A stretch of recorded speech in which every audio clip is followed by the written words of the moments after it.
2016 being an Olympic year has been a big one for Cycling Australia, and after 2 years in the job as the CEO, we thought we'd catch up with Nick Green to find out just what the report card looks like. Nick, welcome to the show firstly, but if you're going to look at your report card after almost 2 years in the job now, how do you think it's rating? I'd say lots of work to do, but made significant progress on a whole lot of different fronts. Some of the stuff cyclists don't see, so it's around all the community, but it's about good governance, better process of financial management, those little things in the organisation. We've spent 12 months getting those right, and we're in a really good position now. As an example, we'll post a second year annual profit, and if you look historically before I started, it was negative along the way. So we've done some things that help stabilise the business and allow us now to invest into the future with good people and good strategies and good plans. So we're pleased with the progress, but we do note that we do have a lot of work to do. And the feedback we get, people say, yep, you're doing a good job, but we need some work here, we need some work there. And we're looking at the resources we've got and how we deploy those to deliver on our strategic plan. And so far so good, but a long way to go. Well, don't want to tiptoe around the issue, but if you're going by what you're saying, was Cycling Australia broke when you came in? The technical term is we weren't, but we were very, very close. Look, we as everyone knows the history there, and we came into the organisation, a new board, new CEO, and we had to make some significant changes to the way we operate our business. We had to de-risk our business, and that's what lost a lot of our money. We were a high-risk business and lost a lot. So we had to stabilise the business, rebuild a bit of a trusting relationship with our stakeholders, and then almost start again. And while that was going on, the constant thing that's been very good in our business is our athletes and our high performance and the preparation of our athletes. And so as we came into the Olympic Games, we were able to stabilise that part of the business, allow them to get on with what they do. Now, we look back retrospectively and we look at the Paralympics, fantastic, 3 gold medals, 13 medals overall, so we're very happy with that. But then we look at the Olympic Games and we were down on our expectation, and we reflect on that and we go, sometimes we just had bad luck.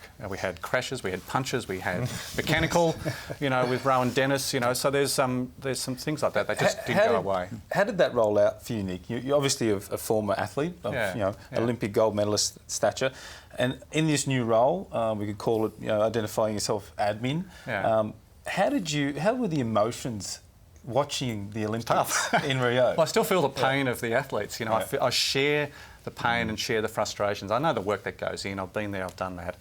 And I know all of our Australian teams had really high aspirations and really high expectations.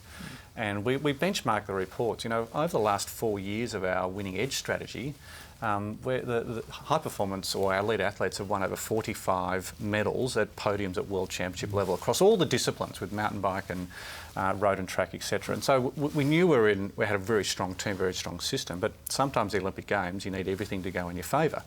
Scott, you know that, and Brad, you both know that. And so I think our team this year, while we were well prepared, we didn't quite step up to the mark. And that's the brutal fact of elite performance. If you just offer a fraction, it's catastrophic. And no doubt, in the wake that is post-Rio, some backlash, some heavy comments. How are you handling that, and personally, and then obviously as a leader of the operation? I think as an organisation we have strong pride of wanting to do everything perfectly. And we try to achieve that. Now there's clearly some things we're very proud of. We've changed the dynamics around how we govern, so we've talked about that. We think our membership is on the upward move for the first time in quite a long time, so giving value back to the club racers and servicing them and the way we talk to our customers. We've also made very good headway into talking to the general rider, the bike rider, people who just ride, whether it's a recreational rider, Grand Fondo rider, people who commute to work, even back. Well, we made good progress in having a dialogue with those people. But at the same time, there are some significant areas that we have to improve on, administration, the way we communicate to people. And a lot of it's a legacy of just not having enough resources. And so it's a balancing out between now putting out a strategic plan, which is now available and publicly it's been put out there, and now trying to deliver against that strategic plan. And sometimes making some tough decisions. So we just can't do that because we don't have the resources, or it's not a priority right now, and just prioritise the things we do. Well, domestically, I guess the Subaru National Road Series has been dealt a bit of a blow over the last couple of years, and while it's a small demographic in terms of the high performance, it's a very vocal group, and they've been quite critical of where things are at, and Cycling Australia and how they're running the National Road Series. So how do you respond to and that's a fair comment. And I'll start with, we've spent a fair bit of time on improving our performance for our lead athletes. So, you know, the Tour Down Under has been obviously a great success. You know, we've got a women's program into that now. It's sanctioned by the UCI. The Cadel Evans event has just been put up to a World Tour status, so we've worked hard to get that sanctioning for the Cadel Evans event. And again, that event's got a women's sanctioning event. So we've worked hard on that front. However, when we go down to the domestic side of it, you're right, the NRS has been a legacy of, it's been some decisions made 3 or 4 years ago. The rider's absolutely passionate about it, and what the NRS needs to occur, which we're building on now for the next iteration of the NRS, is building a commercial business case that allows the teams, the owners of the events and Cycling Australia to have the money to invest into the series, because no one's investing in the money. We don't have the money, we're not investing in it. And as a result of that, there's been some criticism, and I as a CEO go, you're absolutely right? We haven't done a great job on the NRS. It has been a bit of a legacy of downward spiral, which we're trying to rectify.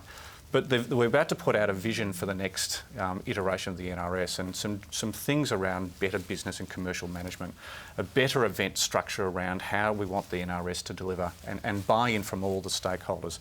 Parity of men's and women's races, a greater spread across the country. You know, some things like that help start to rebuild the focus. Can you, personally, it's quite close to the mark, the NRS. You're right, it's passion-filled from riders and everyone else involved. Can you give us an example of what something like that will look like? What are some of the ideas that have been thrown out there for the NRS? Yeah, well, one of the business models, for example, is at the moment we run an NRS where we start a location and we travel around and we come back to a centralised location. Commercially, it's very difficult to give value back to the local governments who support it or the sponsors who sponsor it. And so part of the model, the business model, is developing a hub of activity. As an example, where you start at a central hub and you ride out and come back again. So around the central hub, you're building your activation around kids programs and grassroots and community engagement and local government. The riders and the teams have to stay in the local hotels there because they come back to the central location. That drives economic benefit back to the region.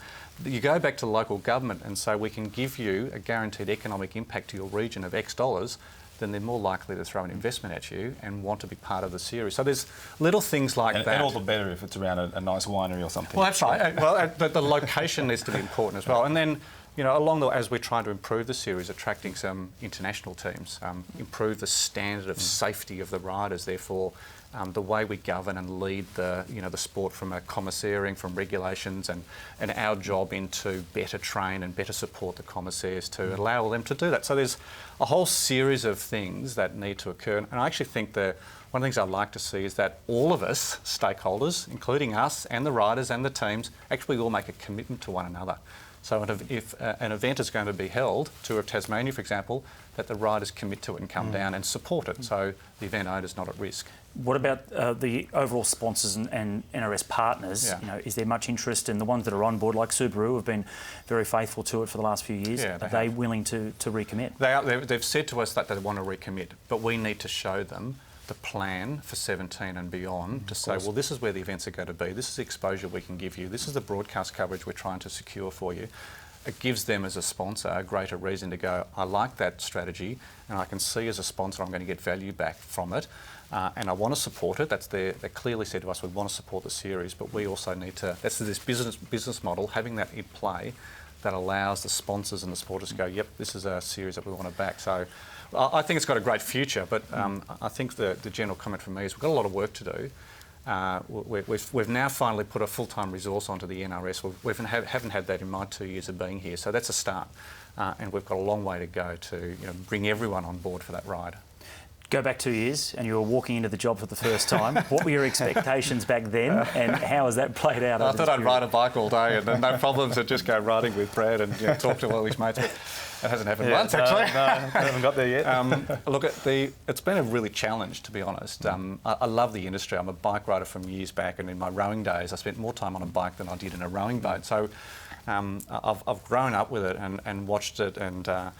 But the first 12 to 18 months has been about trying to just fix the business, make it a stable business, good business decisions that allows the investment for the future. And that's been a hard work. And what it has, unfortunately, done is kept me in the office most of the time. not able to really step out and go out to club races, go out to meet the stakeholders. And one of the things is a scorecard. I haven't done that well enough, and that has been one of the criticisms that that no one has seen you at the NRS events. But you're explaining why that is, though. Well, I mean, I have been to limited NRS events. I haven't been to all of them. Absolutely right. I've tried to participate in a number of Grand Fondo events, and that unfortunately they're not 50k rides. They're all 150k rides. So therefore, you've got to get the time to do the miles. But I am trying to get out as much as I can to talk to the cyclist and the stakeholders, but I haven't had enough time, and that's not an excuse, but that's just how it is. Yeah. Well, look, it's been a challenging 2 years, and hopefully there's another couple of years that you can really build Cycling Australia, the domestic scene itself. So good luck to you. Yeah. Thank you. Yeah. Thanks for coming on board. Pleasure. Thank you, Nick. Thank you. Thank you. Pleasure. Good luck, mate. Thanks, Scott.